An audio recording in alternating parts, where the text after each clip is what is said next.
The White House is gearing up to launch an all-out offense for Democrats with less than 2 weeks to go until the midterm election. And the hypocrisy of our politicians and propagandists of the mainstream media are once again engaged in their fear and hate campaigns as the midterms are approaching. They're using their usual rhetoric.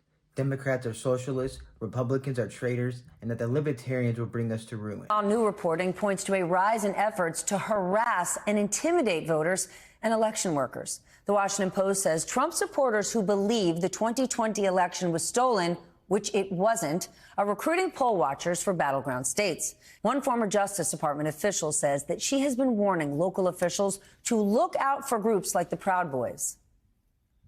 There's been a lot more sort of strategy and organizing between 2020 and these midterms, but a very, very concerted effort at a decentralized voter intimidation scheme, as well as election worker intimidation scheme, just really anything to muck things up. But what they're not telling you is that they're all part of the same big system. They get paid by big business to keep you divided, so they continue to make money off of your ignorance. These midterms could be the last free and fair elections this country ever holds.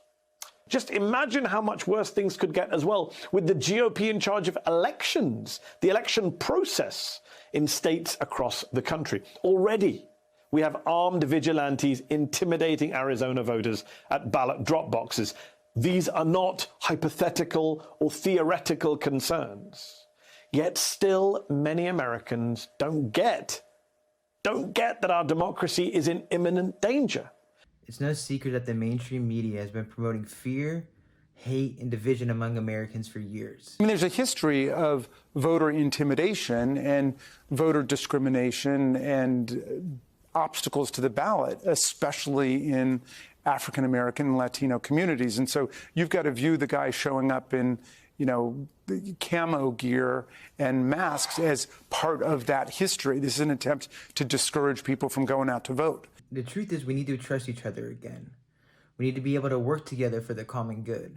We need politicians who can lead us towards a brighter future, instead of keeping us trapped in a cycle of fear, isolationism, and war. Story tonight, new warning from law enforcement of a heightened threat to the midterm elections and the safety of elected leaders. Tonight's bulletin from the FBI warns of a heightened threat fueled by a rise in domestic violence extremism driven by ideological grievances. Potential targets include candidates running for public office, elected officials, election workers, and others.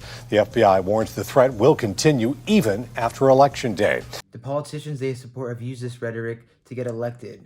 And once they're in, they say something completely different than they were when they were trying to get your vote. We've seen it time and time again. Have to understand that, this attack was most likely done because of that rhetoric being spread. Like, that's my prediction, is that we're going to find out that this was someone with very far right motivations and someone who follows people like Tucker Carlson, like Ben Shapiro, like Matt Walsh. That's my prediction here. And Tucker Carlson has one of the largest platforms in this country that spreads his white nationalist message to millions and millions of impressionable viewers every day.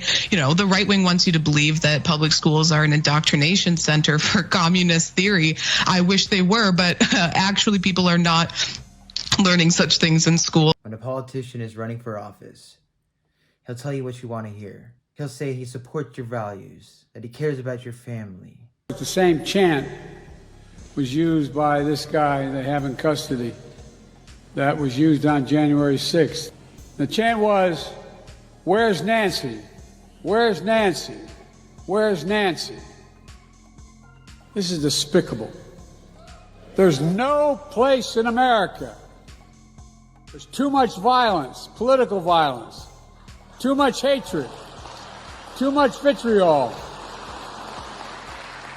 And what makes us think the one party can talk about stolen elections, COVID being a hoax, there's all a bunch of lies, and it not affect people who may not be so well balanced? What makes us think that it's not going to corrode the political climate?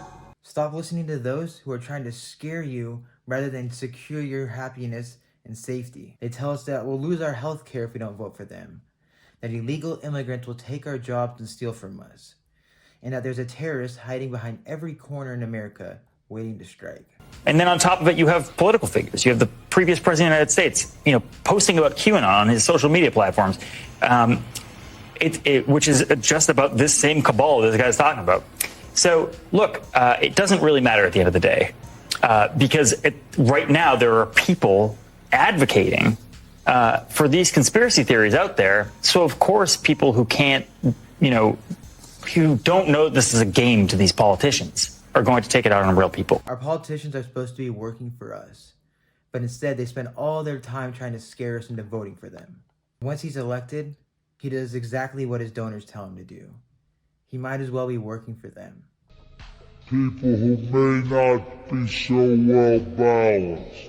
What makes us think